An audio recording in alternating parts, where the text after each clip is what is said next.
Good morning everyone. I am Pooja Gopani, your science teacher. Today we will start with the chapter number 5, periodic classification of elements. Okay, इस chapter में हम periodic classification देखेंगे, यानी कि elements को अलग अलग ग्रुप्स में डिवाइड करके कैसे हम उसका पूरा टैबुलर फॉर्म बना सकते हैं, जिसको हम बोलेंगे एलिमेंट्स क्लासिफिकेशन। ठीक है, चलो। तो ये हमारे पास टोटल 108 एलिमेंट है, वो तो आप सबको पता ही होगा। ठीक है, 118 सॉरी। ठीक, ये सारे एलिमेंट को अगर आपको ग्रुप्स में डिवाइड करके मतलब टैबुलर फॉर्म में अरेंज करना है तो आप कैसे करेंगे? ठीक है, तो इसके लिए अलग अलग साइंटिस्ट ने कुछ एक्सपेरिमेंट करके अपने हिसाब से टैबुलर फॉर्म में उसको अरेंज किया है, और फाइनली हमें एक टैबुलर फॉर्म में सारा अरेंजमेंट मिला, जिसे हम बोलेंगे मॉडर्न पीरियोडिक टेबल। ठीक है, तो सबसे पहले इस चैप्टर में हम डोबेरियन का जो भी एक्सपेरिमेंट करके उसने जो टेबल्स बनाया है उसके हिसाब से हम डोबेरियन ट्रेड्स देखेंगे। उसके बाद आएगा न्यूलैंड्स लॉ ऑफ ऑक्टेव, यानी कि न्यूलैंड ने जो भी टैबुलर फॉर्म में हमें दिया था एलिमेंट का अरेंजमेंट, वो हम देखेंगे। उसके बाद आएगा मेंडेलियव्स पीरियोडिक टेबल। ठीक है, और फाइनली ये 3 पीरियोडिक टेबल के बाद हमें मिला हमारा एक्चुअल जो हम अभी यूज़ कर रहे हैं वो वाला मॉडर्न पीरियोडिक टेबल। ठीक है,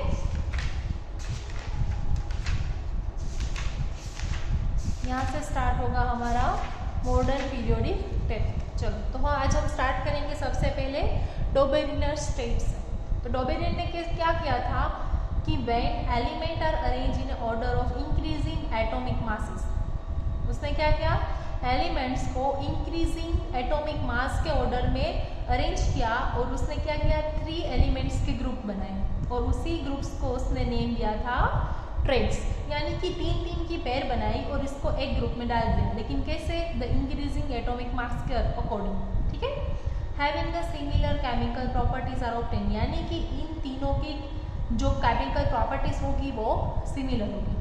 ठीक है, तो atomic mass of the middle element of the triads being equal to the arithmetic mean of the atomic mass of the other 2, यानी कि आपको 3 एलिमेंट ऐसे लेने हैं जिसका फर्स्ट एंड लास्ट, यानी कि फर्स्ट एंड थर्ड का अगर आप एटॉमिक मास का मीन निकाले तो वो सेकंड का होना चाहिए। यहाँ पे टोटल हम 3 एग्जांपल्स लेकर उसको डिटेल में अंडरस्टैंड करने की ट्राई करेंगे। फर्स्ट एग्जांपल मैं ले रही हूँ अल्कली मेटल का। ठीक है, ओके, तो यहाँ पे 3 एग्जांपल है अल्कली मेटल के। फर्स्ट वाला है वो लिथियम है, नेक्स्ट सोडियम एंड पोटेशियम। तो according to the Dobereiner, the lithium का सोडियम एटॉमिक मास क्या है, 7 है, और पोटेशियम का है 39, यानी कि अगर आप इन दोनों को मिला के उसका मीन निकालेंगे तो वो आएगा 23। ठीक है, यहाँ पे देखो क्या है, 7 + 39 यानी कि 46/2 यानी कि 23। तो अगर आप ऐसे ग्रुप्स में उसको अरेंज करेंगे, मतलब increasing order of atomic mass 7, 23 and 39, लेकिन ऐसे अरेंज करना है कि फर्स्ट एंड थर्ड इन दोनों का एडिशन आपको मिडल का एटॉमिक मास मिलना चाहिए। चलो, तो इनकी प्रॉपर्टीज हम देख लेते हैं। जो फर्स्ट ग्रुप उसने बनाया था वो था अल्कली मेटल। तो all this metals are metal, मतलब जो भी ये लिए हैं वो सारी मेटल्स है एक ही ग्रुप में। ठीक है, all of them react with water to form alkali, यानी कि ये सारी जो है मेटल्स वो रिएक्ट करके वाटर के साथ अल्कली बनाएगी। ठीक है, और थर्ड पॉइंट है all of this have valency of 1। अब देख लो, लिथियम, सोडियम एंड पोटेशियम तीनों की वैलेंसी 1 है, मतलब उसके आउटर कॉन्फ़िगरेशन जो है वैलेंस इलेक्ट्रॉन वो सेम है, मतलब उसकी प्रॉपर्टी सेम हुई, यानी कि आप सेम प्रॉपर्टीज वाले एलिमेंट को उसके एटॉमिक मास के इंक्रीजिंग ऑर्डर में ऐसे अरेंज करो ताकि फर्स्ट एंड थर्ड का एटॉमिक मास का मीन आपको सेकंड का मीन। ये क्या था डोबेरियन ने अपने ट्रेड्स में, और उसने क्या बताया कि जो ये ट्रेड्स है वो क्या है, एक्चुअली जो 3 मेटल्स के उसने ग्रुप बनाए उसको उसने नेम दिया ट्रेड्स, यानी कि जब भी हम बात करेंगे हम ऐसे बोलेंगे डोबेरियन ट्रेड। ठीक है, चलो सेकंड एग्जांपल देखते हैं उसका, द अल्कलाइन अर्थ मेटल। तो ये कौन सी 3 मेटल है, कैल्शियम, स्ट्रोंशियम एंड बेरियम। तो जब भी आप कैल्शियम एंड बेरियम का अरिथमेटिक मीन लोगे उसके एटॉमिक मासेस का, यानी कि 40 एंड 137, तो आपको मिलेगा स्ट्रोंशियम का, वो है 88, यानी कि ये सेकंड ट्रेड हो गया जो डोबेरियन ने एक्सप्लेन किया था उसमें से। ओके, उसकी प्रॉपर्टीज देख लेते हैं कि इस ट्राइड में ऐसा क्या है जो ये तीनों की उसने पेयर बनाई थी। All this elements are metal, ये सारी तीनों की तीनों मेटल है, यस डन, ठीक है, तीनों मेटल है। The oxides of the all of this are alkaline in nature, यानी कि इन तीनों के ऑक्साइड्स अगर आप फाइंड करो तो उसका नेचर आपको अल्कलाइन मिलेगा। All this elements have a valency of 2। देखो कैल्शियम, बेरियम, स्ट्रोंडियम तीनों की वैलेंसी 2 है, यानी कि उसके आउटर शेल में सेम नंबर ऑफ इलेक्ट्रॉन्स है, यानी कि उसका कॉन्फ़िगरेशन भी सेम है तो प्रॉपर्टीज भी सेम होंगी। हो गया सेकेंड वन। और थर्ड ग्रुप उसने कौन सा लिया था? Halogen group. हेलोजन जो है वो 17 नंबर का जो ग्रुप है हम उसकी बात कर रहे हैं, उसका नेम दिया है पूरे ग्रुप को हेलोजन ग्रुप। वो बाद में हम डिटेल में देखेंगे कि ये ग्रुप क्या है, ठीक है। चलो अभी हम ये 3 एग्जाम्पल ले रहे हैं, उसमें से calcium, ब्रोमियम and chlorine, bromine and iodine, ठीक है। चलो क्लोरीन का एटॉमिक मास है 35.5 एंड आयोडीन का है 127। अगर इन दोनों का मीन निकालेंगे तो नियर बाय 81 आपको मिलेगा और ब्रोमीन का है 80, यानी कि वो सेटिस्फाइड है उसका रिजल्ट, ठीक है। तो इस तीनों को आप एक ट्रेड में रख सकते हो। प्रॉपर्टीज देख लेते हैं। All this elements are non metal. जो फर्स्ट 2 हमने एग्जाम्पल लिए थे वो मेटल्स के थे, ये जो है वो नॉन मेटल है। All this element react with water to form acid. वहाँ पे जो मेटल्स रिएक्ट कर रही थी वो आपको अल्कली दे रही थी, लेकिन यहाँ पे नॉन मेटल है तो वो आपको देगी एसिड, ठीक है। All this element have valency of 1। इन तीनों की वैलेंसी 1 है, यानी कि फिजिकल प्रॉपर्टीज इन तीनों की केमिकल प्रॉपर्टीज भी सिमिलर होगी क्योंकि आउटर कॉन्फ़िगरेशन तीनों का सेम है। फाइन। तो ये जो 3 ट्रेड है वो डोबेरियन ने दिए थे, लेकिन इन 3 ट्रेड से तो हम सारे एलिमेंट्स को अरेंज कर नहीं सकते, तो हमें कुछ ड्रॉबैक भी मिलेंगे डोबेरियन ट्रेड के, जिससे ये प्रूव होता है कि ये परफेक्ट टेबुलर फॉर्म नहीं है सारी एलिमेंट्स को अरेंज करने के लिए। तो थोड़े लिमिटेशंस देख लेते हैं हम। The limitation of the Dobereiner classification was that it fail to arrange all the known element in the form of triads. मतलब वो सारे एलिमेंट को इस तरीके से ट्रेड्स में अरेंज नहीं कर पाया, उसने कुछ चूजेबल ही एलिमेंट्स लिए और उसको ही अरेंज किया, क्योंकि ये जो लॉ है उसका वो सारे एलिमेंट्स में फॉलो होता नहीं था, ठीक है।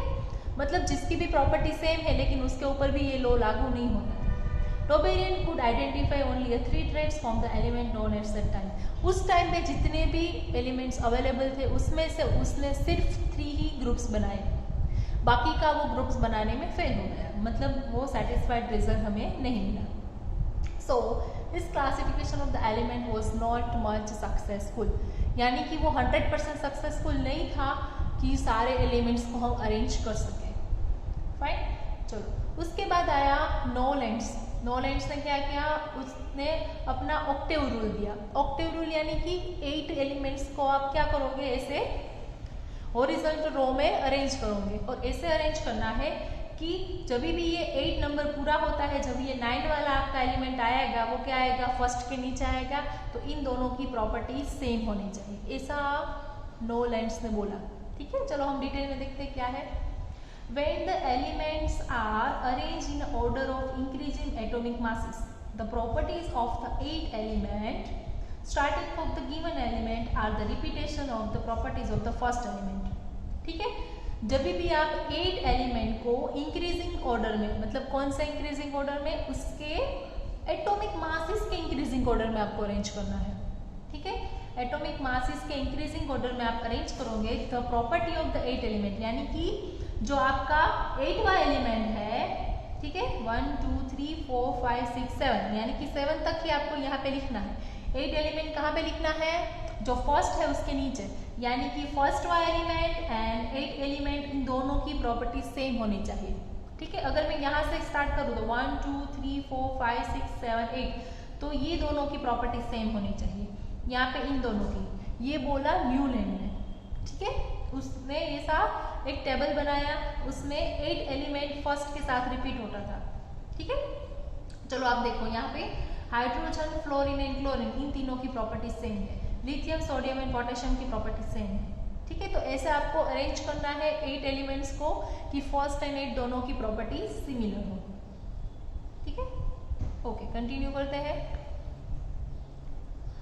All the 3 elements lithium, sodium and potassium possess the similar chemical properties, यानी कि यहाँ पे उसने लिथियम, सोडियम एंड पोटेशियम का एग्जांपल लिया है, तो इन तीनों की प्रॉपर्टीज आपको सिमिलर मिलेगी।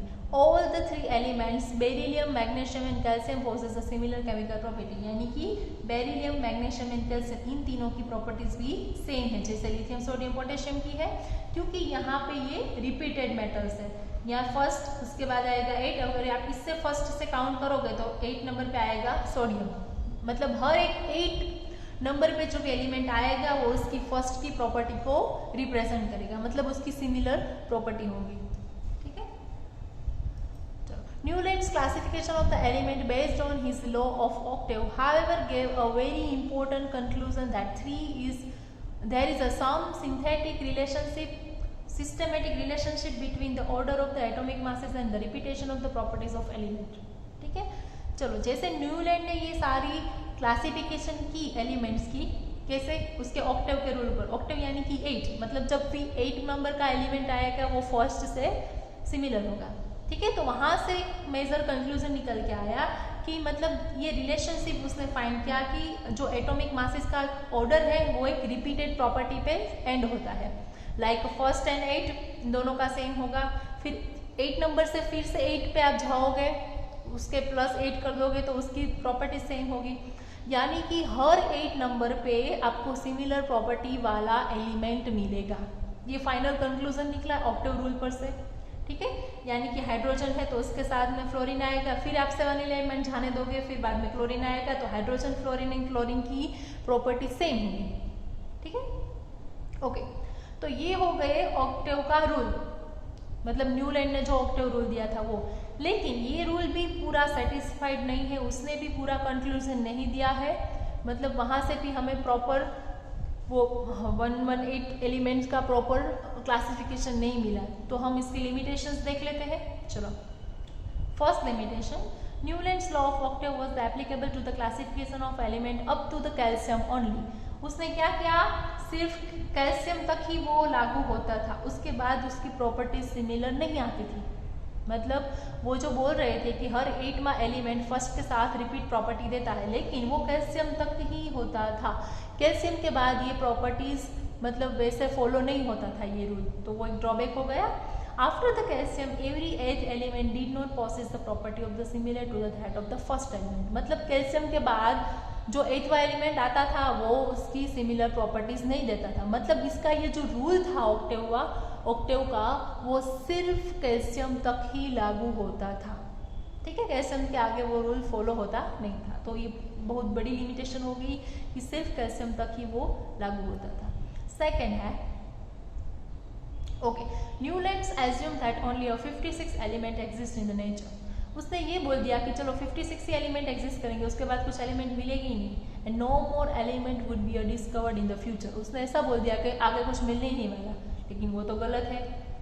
पता है ना कि हमें अभी हमारे पास 118 एलिमेंट है, यानी कि वहाँ पे उसने जो बोला था कि 56 एलिमेंट मिलेंगे वो रॉन्ग था। But later on several new elements were discover was property did not fit into the Newlands law of Octave, यानी कि उसके बाद जितने भी एलिमेंट्स फाइंड हुए वो उसकी प्रॉपर्टीज में फिट नहीं हो रहे थे। ठीक है, चलो third one, in order to fit elements into his table Newlands put even 2 element together in a 1 slot. चलो यहाँ पे हम देखते हैं वो वाला फंडा कि उसने प्रॉपर्टी सिमिलर करवाने के लिए दोनों को एक साथ एक ही कॉलम में रख दिया, मतलब कोबाल्ट एंड निकल। ठीक है, यहाँ पे भी एक एक्सेप्शन है वो वाला, लेकिन आप ये याद रखो इनफ है आपके लिए, कोबाल्ट एंड निकल को दोनों को एक ही ग्रुप में डाल दिया, लेकिन वो तो पॉसिबल नहीं है ना, क्योंकि हमें एक रो में एक ही डालना है, तो ये भी उसकी एक मतलब ड्रॉबैक हो गई। In order to fit the element into his table, Newlands put even a 2 element together in a 1 slot, and that too in a column of the unlike element having a very different properties. मतलब इन दोनों की properties भी different थी। For example, the 2 element cobalt and nickel were put together in just 1 slot. उसने cobalt and nickel को एक ही slot में डाल दिया, but that too in a column of element like fluorine, chlorine and bromine. ठीक है, फ्लोरीन, क्लोरीन एंड ब्रोमाइन, लेकिन ये कोबाल्ट एंड निकल की प्रॉपर्टी कहीं नहीं मिलती है फ्लोरीन, क्लोरीन एंड ब्रोमाइन से। मतलब ये जो पूरा होना चाहिए वो सेम प्रॉपर्टी वाला होना चाहिए, लेकिन यहाँ पे ये कोबाल्ट एंड निकल को ये फॉलो नहीं होता था, क्योंकि कोबाल्ट एंड निकल की property hydrogen, fluorine, chlorine, bromine से कम्प्लीटली डिफरेंट थी। मतलब ये बड़ा ड्रॉबैक हो गया है कि उसने ये गलत डाल दिया था वन स्लॉट। ठीक है, चलो फोर्थ नंबर देखते हैं। Ion which resemble cobalt and निकल एलिमेंट इन प्रॉपर्टीज। आयन की प्रॉपर्टीज है वो कोबाल्ट एंड निकल जैसी है, लेकिन वो दोनों अलग अलग ग्रुप में है। एक्चुअल में क्या होना चाहिए, आयन, कोबाल्ट एंड निकल तीनों को साथ में रखना चाहिए, क्योंकि इन तीनों की प्रॉपर्टी सेम है। लेकिन यहाँ पे अगर वो ऑक्टेव रूल फॉलो करते हैं तो आयन एंड कोबाल्ट निकल वो दोनों अलग अलग रो में आते हैं। ठीक है, तो वो भी एक रॉन्ग हो गया। ठीक है, चलो Dobereiner state also exist in the column of Newland classification of element based on the law of octave. For example, second column of the Newland classification has element lithium, sodium and potassium which constitute a Doberian trait. Lithium, sodium and potassium ये जो है वो डोबेरियन ने जो trade दिया था उसी को फॉलो करता है। ये चलो एक इम्पोर्टेंट डिस्कशन है यहाँ पे हम करेंगे। The periodic table is a chart of element prepared in such A way that the element having a similar property occur in a same vertical column और ग्रुप। मतलब जब भी हम ये पीरियोडिक टेबल बनाएंगे तो हम क्या करेंगे, सारी एलिमेंट का ग्रुप्स भी बनाएंगे और उसका पीरियड्स भी बनाएंगे। ठीक है, मतलब उसको हॉरिजॉन्टली भी प्लेस करेंगे और वर्टिकली भी प्लेस करेंगे। अभी कंफ्यूज मत होना, आगे हम सब डिटेल में पढ़ेंगे उसको। The periodic table consist of the horizontal row of element called the periods. जो भी हॉरिजॉन्टल रो होगी उसको हम बोलेंगे पीरियड्स। मतलब ऐसे, इसको हम पीरियड बोलेंगे और इसको क्या बोलेंगे, ग्रुप। ठीक है, समझ में आया। पीरियड्स क्या है, पूरी हॉरिजॉन्टल रो ये वाली, और ग्रुप्स क्या है, ये वाला 1 ग्रुप, ये 2 ग्रुप, ये 3 ग्रुप, ये 4 group. The element having a similar chemical properties from oxide having a similar formula, they also form a hydrides having a similar formula. तो ये सारी जो है वो मेंडलीव्स पीरियड टेबल की बात हो रही है। चलो हम यहाँ पे एक मेंडलीव्स पीरियोडिक टेबल एक बार देख लेते हैं। जो हमारा थर्ड पीरियोडिक टेबल है जिसने दिया है वो है मेंडलीव्स। ठीक है, उसने क्या किया था, यहाँ पे ग्रुप्स एंड पीरियड्स बना दिए। ठीक है, चलो ये पीरियड्स है 1 2 3 4 5 एंड 6। उसने 6 पीरियड्स बनाए। ग्रुप्स कितने बनाए, 1 2 3 4 5 6 7 8 ग्रुप्स बनाए और 7 पीरियड्स बनाए। आपको पीरियड्स कैसे देखना है, ये फर्स्ट वाला पीरियड है, ये सेकंड पीरियड, ये थर्ड पीरियड, ये फोर्थ पीरियड। ग्रुप्स कैसे देखना है, ये फर्स्ट ग्रुप, ये सेकंड ग्रुप, ये थर्ड ग्रुप, ऐसे देखना है। ठीक है, कंफ्यूज मत होना पीरियड्स एंड ग्रुप में।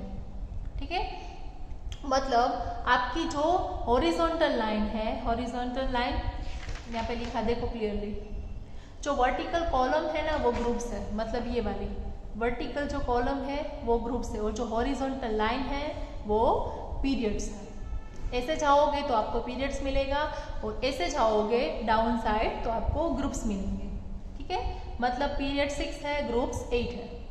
ओके, चलो स्टार्ट करते हैं। उसने क्या किया, अलग अलग ग्रुप्स में उसके हाइड्राइड्स एंड ऑक्साइड लिख दिए। यहाँ पे देखो ये पीरियड 1 2 3 4 5 6 है। यहाँ पे उसने ग्रुप्स बनाए। फर्स्ट ग्रुप्स में क्या बनाया उसने, R2O। R यहाँ पे क्या है, आप कोई भी यहाँ पे मेटल का नेम लिख सकते हो यहाँ से उठा के, like H2O, Li2O, Na2O, K2O। समझ में आया, मतलब इसकी ऑक्साइड्स की एंड हाइड्राइड की प्रॉपर्टी सेम होगी। समझ में आया। तो यहाँ पे उसने ऐसे ग्रुप्स बनाए जिसकी ऑक्साइड एंड हाइड्राइड की प्रॉपर्टी सेम हो। मतलब अगर आप यहाँ पे H2O करते हो, LiO2 करते हो, NaO2 करते हो तो सब आपको सिमिलर मिलेगा, मतलब प्रॉपर्टी सिमिलर होगी। यहाँ पे हाइड्राइड की बात करते हैं, अगर आप H के साथ H रख रहे हो यहाँ पे तो H2 हो जाएगा, LiH हो जाएगा, NaH, KH, RBH, CSH ऐसे। यहाँ पे सेकंड ग्रुप में देखो आप RO, यानी कि यहाँ पे आप R की जगह क्या लिख सकते हो, barium oxide, MgO, CaO, SRO, ZnO।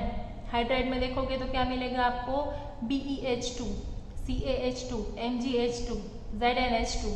ठीक है, ग्रुप 3 में R2O3 यानी कि B2O3, Al2O3, Y2O3 और हाइड्राइड्स में RH3 यानी कि BH3, AlH3, YH3। ग्रुप 4 में देखो RO2 यानी कि CO2, SiO2, TiO2 and ZrO2 और हाइड्राइड्स में CH4, SiH4, TiH4, ZrH4। Group 5 में R2O5 यानी कि N2O5, P2O5, V2O5, NH3, PH3, BH3। Group 6 में देखो RO3 यानी कि O4, SO3, CrO3, ACO3। अगर हाइड्रेट्स की बात करें तो OH2, SH2, CrO2। बेसिकली आपको क्या करना है, सिर्फ यहाँ पे R की जगह यहाँ पे कोई भी आप मेटल उठाओगे तो उसके ऑक्साइड बन जाएंगे अगर ऑक्सीजन के साथ है तो, और यहाँ पे हाइड्रोजन के साथ R लिखा है यानी कि जब भी R की जगह कोई भी मेटल उठा के या नॉन मेटल उठा के रखोगे तो वो बन जाएगा उसका हाइड्रेट। यहाँ पे आप ऑक्साइड फॉर्म कर सकते हो, यहाँ से आप हाइड्रेट फॉर्म कर सकते हो। ये टेबल दिया था मेंडेलिव्स ने। चलो टेबल समझ में आ गया, उसने इस फॉर्मूला के अकॉर्डिंग इसकी प्रॉपर्टी फाइंड करके ये पूरा टेबल बनाया था। चलो इस टेबल को हम डीप में देखेंगे कि कैसे फॉर्म हुआ था।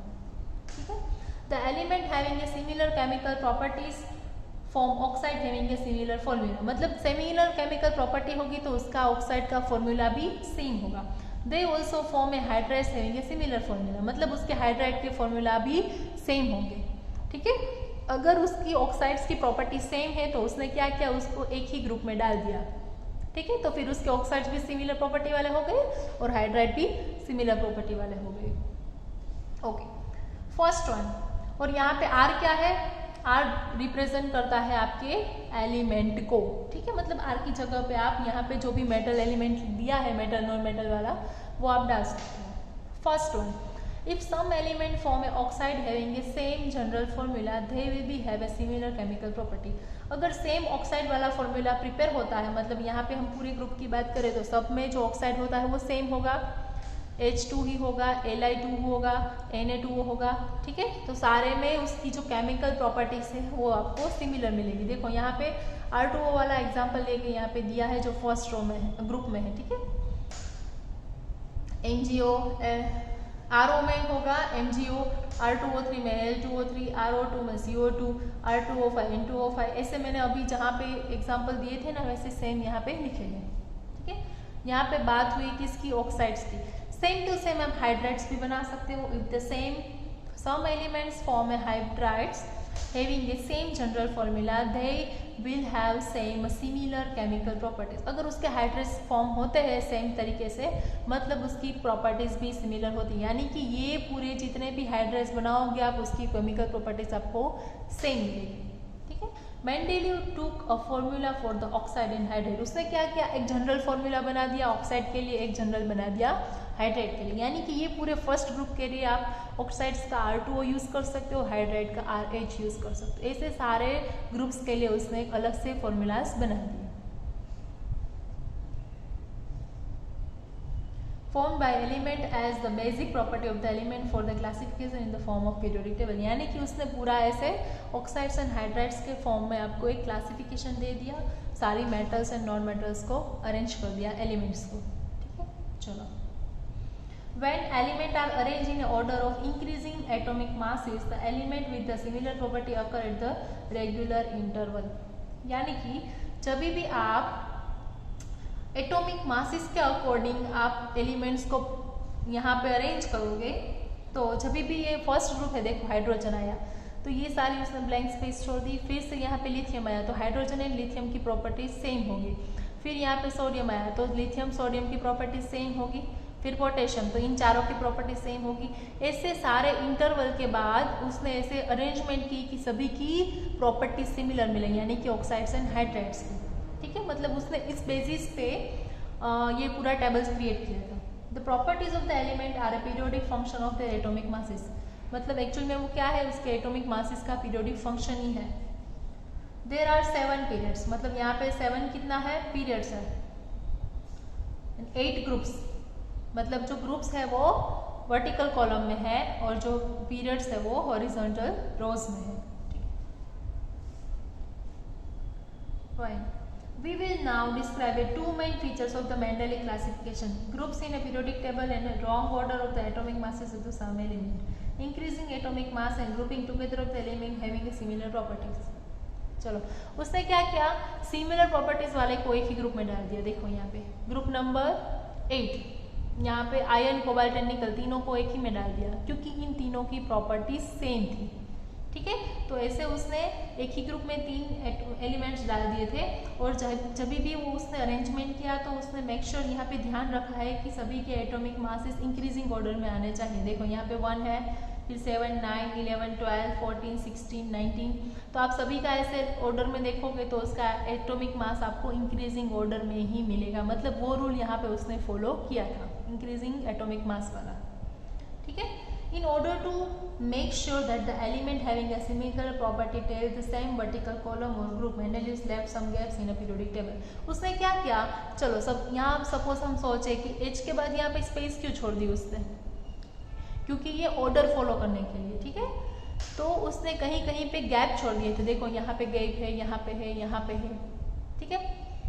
तो ये गैप्स छोड़ने की वजह से उसका जो ये अरेंजमेंट है वो इंक्रीजिंग एटॉमिक मास की तरीके से हो गया।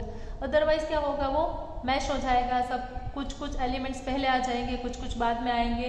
तो ये मतलब ये कंप्लीट अरेंजमेंट अच्छे से हो, इसलिए उसने कुछ गैप्स छोड़ दिए।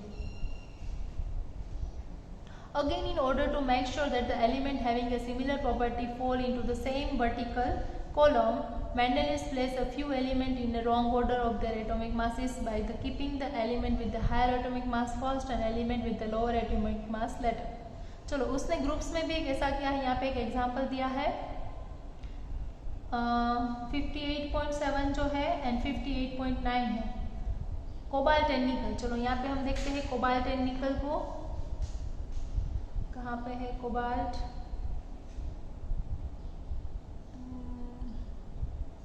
यार कोबाल्ट एंड निकल। चलो तो पहले एक्चुअली निकल आना चाहिए ना, क्योंकि उसका एटॉमिक मास कम है, 58.7 पहले आना चाहिए, 58.9 बाद में होना चाहिए। लेकिन ये रॉन्ग ऑर्डर उसने इसलिए किया ताकि ये सिमिलर प्रॉपर्टी एक ही ग्रुप में फॉलो हो सके। इन तीनों का एटॉमिक मास सेम नहीं है, फिर भी उसने एक ही ग्रुप में डाल दिया ताकि वो एक ही ग्रुप सेम प्रॉपर्टी वाला बना सके, ठीक है। तो यहाँ पे रॉन्ग ऑर्डर होता है follow. Merits of Mendeleev classification, मतलब ये जो इतना अरेंजमेंट उसने किया, इतने सारे ऑक्साइड्स एंड हाइड्रेट्स बना के प्रॉपर्टीज के अकॉर्डिंग उसने सारा अरेंजमेंट किया, तो उसका मतलब क्या बेनिफिट हुआ हमें आगे जाके मॉडर्न पीरियोडिक टेबल बनाने में, वो हम देखेंगे, ठीक है। Mendeleev's periodic law predicted the existence of the some element that had not been discovered at the same time, ठीक है। तो ये सबसे बड़ा एक अचीवमेंट था मेंडेलीव के लिए कि उसने ऐसी स्पेस छोड़ दी थी कि जहाँ पे अभी एलिमेंट डिस्कवर ही नहीं हुआ। दैट मीन्स कि वो जानता था कि आगे जाके यहाँ पे जो भी स्पेस अवेलेबल है वहाँ पे नया वाला एलिमेंट मिलेगा, मतलब वो एक बड़ा अचीवमेंट होना चाहिए, ठीक है। यहाँ पे एक एग्जांपल दिया है गैलियम, स्कैंडियम एंड जर्मेनियम, ये तीनों मेटल बाद में डिस्कवर हुई, लेकिन मेंडेलीव ने उसकी स्पेस पहले से ही ऑक्यूपाई कर दी थी, मतलब वहाँ पे उसने ये गैप्स छोड़ दिए थे कि यहाँ पे 3 ऐसी मेटल आएगी जो इसकी प्रॉपर्टी को रिजेंबल करेगी, ठीक है। तो एक सबसे बड़ा और ग्रेट अचीवमेंट था मेंडेलीव के लिए। चलो सेकंड देखते हैं। Mendeleev's periodic table could predict the properties of the several elements on the basis of their position in the periodic table. चलो वो भी देखते क्या है। उसने प्रिडिक्ट कर ली थी प्रॉपर्टीज को, मतलब जो नया एलिमेंट आने वाला है उसकी प्रॉपर्टीज ऐसी होगी, वो भी इसने बोल दिया था, क्योंकि जहाँ पे गैप था वहाँ पे नए एलिमेंट्स आएंगे तो उसके साथ जितने भी ग्रुप्स में एलिमेंट्स होंगे उसकी सिमिलर प्रॉपर्टी वाले ही नए एलिमेंट मिलेंगे, ठीक है। मतलब वो भी उसने प्रिडिक्शन कर लिया था कि जो नए आने वाले हैं उसकी भी प्रॉपर्टी कैसी होगी। The third one, Mendeleev's periodic table could accumulate the noble gases when they were discovered. Okay, noble gases उस टाइम पे डिस्कवर हुए ही नहीं थे, लेकिन मेंडेलीव्स को पता था कि ऐसे नोबेल गैसेस आने वाले हैं, तो यहाँ पे उसने जो लास्ट वाला जो कॉलम है वो उसने बनाया ही नहीं था। मतलब आप नोबेल गैसेस को अगर अरेंज करना चाहते हो तो ये वाली जगह पे आप नया ग्रुप बना के नोबेल गैस को अरेंज कर सकते हो, मतलब आपका जो ये टेबल है वो डिस्टर्ब नहीं होगा नोबेल गैस के डिस्कवर होने के बाद भी, ठीक है। चलो अब नोबेल गैस है क्या वो हम देख लेते हैं। The noble gas are placed in a separate group because they are chemically unreactive.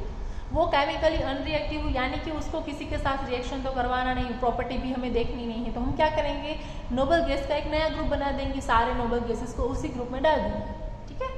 तो ये एक बड़ा अच्छा अचीवमेंट था कि हम नोबेल गैस को अगर डिस्कवर होते भी है तो भी हमारा ये टेबल डिस्टर्ब नहीं होगा, हम उसको और अलग से अरेंजमेंट कर पाएंगे उसकी। ठीक है, okay. Next we move on to the limitations of the Mendeleev classification. इतना सब कुछ किया लेकिन फिर भी कुछ तो रह गया होगा ना जो हम लिमिटेशन में कवर करेंगे। Okay, the position of isotope could not be explain.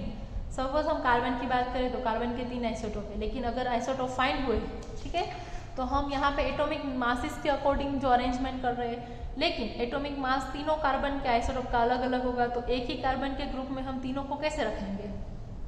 ठीक है, क्योंकि हमने यहाँ पे अरेंजमेंट एटॉमिक मास के ऊपर किया था, तो सभी के एटॉमिक मास को इंक्रीजिंग ऑर्डर में ही रखना है, तो कार्बन के 3 आइसोटॉप्स है वो हम कहाँ रखेंगे? ठीक है, मतलब ये वाला जो फंडा है वो मेंडेलियस एक्सप्लेन नहीं कर पाए कि आइसोटॉप का हम क्या करेंगे। ठीक है, देखो यहाँ पे क्लोरीन के भी 2 आइसोटॉप्स है, क्लोरीन 35 एंड क्लोरीन 37, तो एक ही टेबल में हम 35 एंड 37 को कैसे इंक्लूड करेंगे? तो वो मेंडेलियस ने क्लियर नहीं किया था। Second, wrong order of atomic masses of the some element could not be explain. कहीं कहीं रॉन्ग नंबर हो गए थे एटॉमिक मासेस, यानी कि कम वाला पहले आ जाता था, ज़्यादा वाला पहले आ जाता था, कम वाला बाद में आता था। ठीक है, तो वो भी मेंडेलियस एक्सप्लेन नहीं कर पाए। यहाँ पे हमने देखा था कोबाल्ट एंड निकल में, ठीक है, कि दोनों का ऑर्डर चेंज था, तो ये भी मेंडेलियस का एक ड्रॉबैक हो गया। कोबाल्ट एंड निकल वाला एग्जांपल लिया देखो यहाँ पे, ठीक है, वही जो हमने आगे लिया था। Third one, the correct position could not be assign to hydrogen in the periodic table. Yes, ये सबसे बड़ा एंड अहम क्वेश्चन है कि हाइड्रोजन को हम कहाँ रखेंगे। ठीक है, उसने क्या किया, हाइड्रोजन का कुछ मिला ही नहीं उसको, तो उसने हाइड्रोजन को फर्स्ट पोजीशन पे डाल दिया, लेकिन कुछ रीजंस तो होने चाहिए ना उसके पास कि हाइड्रोजन को फर्स्ट पोजीशन क्यों दी उसने, लेकिन वो कुछ एक्सप्लेन नहीं कर पाए। ठीक है, चलो वो क्यों हुआ था? Actually the Mendeleev's periodic table hydrogen has been placed in a group 1 with the alkali matter. This is because the like alkali matter hydrogen also combined with the halogen, oxygen and sulphur form compound. उसने ये सोचा कि जो hydrogen की property है ना वो थोड़ी थोड़ी मिलती है द ग्रुप 1 के साथ, मतलब अल्कली मेटल के साथ, मतलब जब भी वो मेटल के साथ रिएक्ट करेगा, मतलब अल्कली मेटल जैसी उसकी प्रॉपर्टी होगी, मतलब सोडियम के जैसी, तो वो हाइड्रोजन जो कंबाइन होगा हेलोजन के साथ तो सिमिलर वे में रिएक्ट करेगा, मतलब कि वो उसकी प्रॉपर्टी सिमिलर होती थी ग्रुप 1 के एलिमेंट के साथ, इसलिए उसने क्या किया, हाइड्रोजन को उठा के ग्रुप 1 में डाल दिया। बट एक्चुअल में जो हाइड्रोजन है ना वो दोनों की प्रॉपर्टी देता है। कैसी प्रॉपर्टी? वो मेटालिक प्रॉपर्टी भी देता है और नॉन मेटालिक भी। मतलब यहाँ पे हम ये कह सकते हैं कि मेंडेलीव इनकरेक्ट था, क्योंकि हाइड्रोजन की प्रॉपर्टी सिर्फ ग्रुप 1 से नहीं मिलती थी। ठीक है, वो नॉन मेटल के जैसे भी रिएक्ट करता है। अभी आपको कुछ नई डिटेल में जाना है, आगे जाके हायर स्टैंडर्ड्स में ये हाइड्रोजन वाला फंडा आएगा तब आप समझ लेना। Okay, as we will see after a while, if the elements are arranged according to the increasing atomic number, all the anomalies of the Mendeleev classification disappear. चलो, अभी तक हमने क्या किया, जितना भी अरेंजमेंट देखा वो सब कैसे देखा, on the basis of the increasing atomic mass. ठीक है, हमने सिर्फ मास का यूज किया था, एटॉमिक नंबर का तो किसी ने जिक्र ही नहीं किया था अब तक। ठीक है, मतलब जितना भी ये ड्रॉबैक है वो सब कुछ क्यों हुआ, क्योंकि हम इंक्रीजिंग एटॉमिक मास के अकॉर्डिंग अरेंजमेंट कर रहे थे। लेकिन चलो अब ट्विस्ट करते हैं थोड़ा सा, अब हम क्या करेंगे, एटॉमिक नंबर के अकॉर्डिंग यहाँ पे चेंज करेंगे, और यहाँ से हमारा आएगा मॉडर्न पीरियोडिक टेबल। लेकिन उससे पहले कुछ अभी भी एलिमेंट्स की क्लासिफिकेशन के बारे में थोड़ा सा हम देख लेते हैं। ठीक है, चलो, present basis for the classification of element. The present basis of the classification of element is the atomic number of element. मतलब अब हम क्या करेंगे, एटॉमिक नंबर के अकॉर्डिंग चेंज करेंगे। वो किसने स्टार्ट किया था? हेनरी मोजली ने। सबसे पहले ये एटॉमिक नंबर के ऊपर अरेंज करने वाला फंडा कौन लेके आया? हेनरी मोजले। उसने ये कहा चलो हम ट्राई करते हैं कि एटॉमिक नंबर के अकॉर्डिंग उसको अरेंज करके देखते। उसके पास ऑलरेडी ये टेबल तो था ही जो मेंडेलियस ने बनाया था, तो अभी उसके लिए आसान हो जाएगा अरेंजमेंट करना। ठीक है, तो उसने ट्राई किया by using of the atomic number. The significance of the atomic number in the classification of element is that being equal to the number of electron in an atom, it help in the arranging the elements according to the electronic configuration. उसने क्या क्या सारे जितने भी elements है ना उसका electronic configuration बनाया, ठीक है। तो उसको ये पता चला कि कुछ ना कुछ एलिमेंट्स में सिमिलरिटीज मिली उसको कन्फिगरेशन में, और सेम कन्फिगरेशन एलिमेंट को उसने एक ग्रुप में डाल दिया। लाइक वैलेंसी 1 है तो सारे फर्स्ट ग्रुप में डाल दो, वैलेंसी 2 है तो सेकंड ग्रुप में डाल दो, ठीक है। ऐसे उसने अरेंजमेंट करना स्टार्ट किया अकॉर्डिंग टू द वैलेंसी और उसका इलेक्ट्रॉनिक कन्फिगरेशन। मतलब ये पूरा आपको जो मॉडर्न पीरियोडिक टेबल मिला है ना वो इलेक्ट्रॉनिक कन्फिगरेशन की वजह से ही मिलेगा, मतलब वैलेंसी के अकॉर्डिंग वो मिलेगा। It was the discovery of the atomic number which lead to a change in the Mendel periodic law which was based on the atomic mass। मतलब उसने ये पूरा फंडा ही चेंज कर दिया। उसने क्या बोला, मास को आप छोड़ो क्योंकि मास में क्या होगा आपको ऊपर नीचे हो जाएगा, ऑर्डर चेंज हो जाएगा, ठीक है। तो एटॉमिक नंबर के अकॉर्डिंग उसने अरेंजमेंट करना स्टार्ट किया। चलो यहाँ पे देखते हैं anomalies of the modern classification of Mendelian classification of element। explanation for the position of isotope की पोजीशन को एक्सप्लेन नहीं कर पाया, वो ऑलरेडी हमने देख लिया था। पोजीशन ऑफ कोबाल्ट एंड निकल वो भी हमने देख लिया था कि एक्चुअल में कोबाल्ट एंड निकल में चेंज होता है 27 and 28। Cobalt lower atomic number है तो वो पहले आना चाहिए, लेकिन यहाँ पे क्या है निकल पहले आता है कोबाल्ट बाद में आता है, मतलब वो उसका ऑर्डर रॉन्ग हो जाता है। It's enough for today. Let's move on to the part 2, the modern periodic law। वो मैं नेक्स्ट वीडियो में कवर करूँगी। नेक्स्ट वीडियो में पूरा हम मॉडर्न पीरियोडिक टेबल कवर करेंगे और ये चैप्टर सेकंड वीडियो में ही खत्म करेंगे। Good bye for today. Stay home, stay safe.